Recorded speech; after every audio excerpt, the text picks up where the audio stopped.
Kepada Dr. Richard Lee, ini terkait permasalahan dengan Farel. Ini lagi ramai diperbincangkan, banyak netizen yang membahas dari sisi bagaimana psikologi perkembangan anak di usia seperti Farel. Ada juga yang menganggap menggali dari sisi Dr. Richard Lee yang sudah baik hati. Ini kan baru kenal, baru ketemu, baru dipertemukan di sosial media. Masing-masing memiliki niat yang baik. Dr. Richard Lee memiliki niat yang baik, tapi cara penanganan tadi belum tentu sesuai, ya kan? Ada hal-hal yang memang harus hatinya disentuh, apalagi terhadap anak yang memasuki usia labil, ya, usia labil, dia belum bisa berpikir panjang. Jangan kita kasih contoh kita. Kalau kita yang sudah melalui itu kita bilang, aduh enak kali kau udah bersyukurlah kau, ya kan, udah dapat kesempatan. Banyak anak di luar sana yang udah kesempatan. Aku dulu kalau ada kesempatan begitu mungkin nggak begini, mungkin nggak begitu. Nggak bisa dikasih contoh-contoh begitu, dikerasin makin keras. Bagaimana caranya? Kadang-kadang ya biarkan aja, mau dia apa, gitu. Kan memang manusia ini manusia yang makhluk yang paling kompleks. Apalagi kita baru kenal. Bagaimana tumbuh kembangnya dari kecil sampai hari ini kita nggak tahu. Halo Sobat Fakta 5D, ketemu lagi dengan 5D yang terus mengabarkan fakta viral seputar selebritas tanah air yang terus saja bikin berita, dan dengan berita mereka tetap eksis di ranah media. Polemik soal Farel dan Dr. Richard Lee memang masih ramai dibahas oleh netizen. Dan baru-baru ini Farel juga mengunggah sebuah video di akun TikToknya. Video itu juga mengundang reaksi pro kontra dari netizen. Salah satu yang membahas hal ini adalah seorang pengacara yang bertempat tinggal sama dengan Farel, yaitu di Medan, Frans Sinuria. Pengacara yang juga aktif di TikTok ini kemudian mengomentari permasalahan mereka. Sementara Farel baru saja juga mengunggah sebuah video. Dia sudah sampai di rumahnya dan dia mengatakan, mental, aku udah gak kuat, kayak gini terus.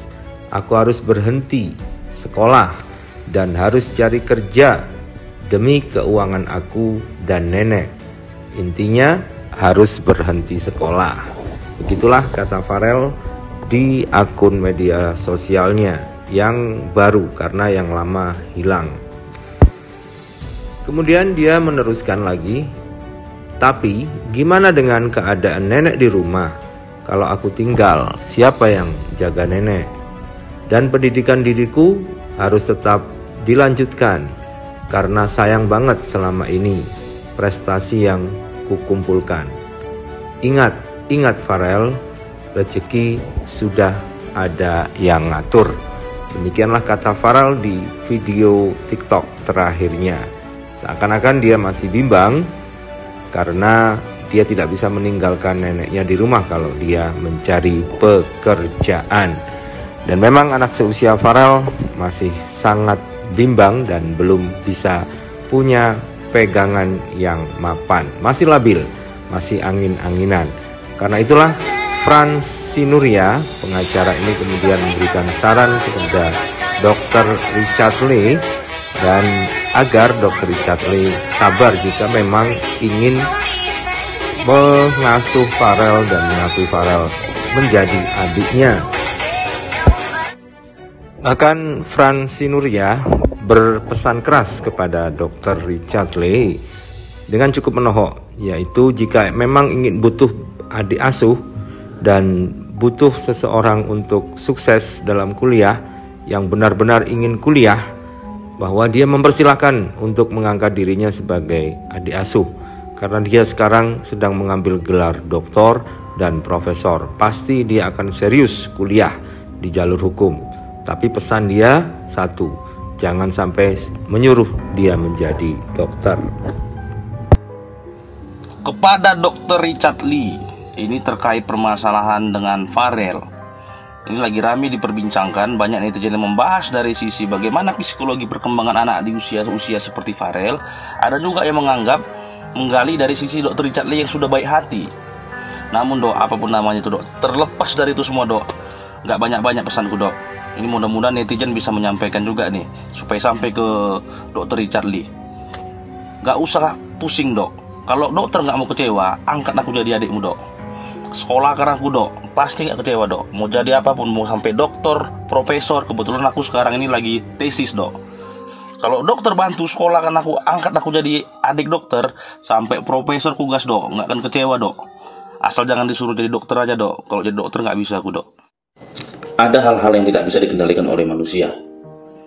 Apa itu? Mengendalikan manusia lainnya. Maka jangan pernah kita bermimpi atau berharap orang akan menjadi seperti apa yang kita inginkan. Mungkin kalimat ini terlalu klise, tapi banyak kenyataannya begitu.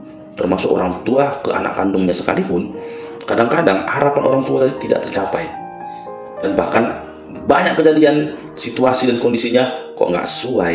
Misal, ada anak orang kaya, orang tuanya mampu menyekolahkan dia mau dimanapun berada. Mau kemana pun di sekolah, orang tuanya sanggup membiayai. Nah, ternyata masalahnya si anaknya nggak mau sekolah. Nah, kebalikannya, ada anak yang rajin, berprestasi, senang belajar, kepengen di sekolah yang terbaik, tapi orang tuanya tidak sanggup untuk membiayai.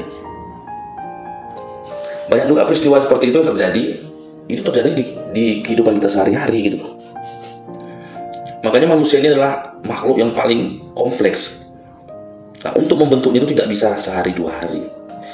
Maka apabila orang tua ini, kata orang tua dulu juga ya, inginkan anaknya menjadi A, menjadi B, dia dari kecil itu harus diarahkan. Nggak bisa nanti tiba-tiba ketika dia sudah besar, kau harus begini, kamu begini ya, terus dipaksain. Nggak bisa. Mungkin kita bisa belajar juga dalam kasus Farel ini dengan Dr. Richard Lee. Ini kan baru kenal, baru ketemu, baru dipertemukan di sosial media. Masing-masing memiliki niat yang baik. Dr. Richard Lee memiliki niat yang baik, tapi cara penanganan tadi belum tentu sesuai, ya kan?